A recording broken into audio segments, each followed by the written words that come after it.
ବାଲେଶ୍ୱର ଜିଲ୍ଲା ବାଲିଆପାଳ ବ୍ଲକକୁ ନୂଆ ଏନ୍ଏସି ତାଲିକାରୁ ବାଦ୍ ଦିଆଯାଇଥିବା ପ୍ରତିବାଦରେ ଆଜି ସ୍ୱାଭିମାନୀ ବାଲିଆପାଳ ମଞ୍ଚ ପକ୍ଷରୁ 8 ଘଣ୍ଟିଆ ବନ୍ଦ ଡାକରା ଦିଆଯାଇଛି।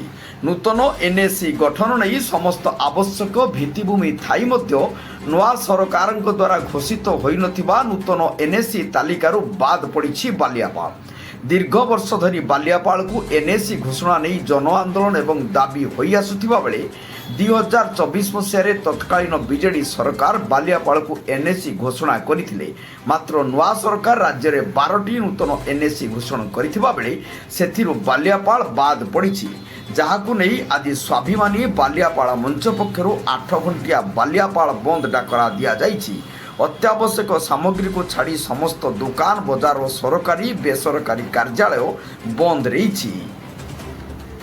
ବାଲିଆପାଳରୁ ଶିରୀଷ ମହାନ୍ତିଙ୍କ ରିପୋର୍ଟ, ଜନତା ଏକ୍ସପ୍ରେସ।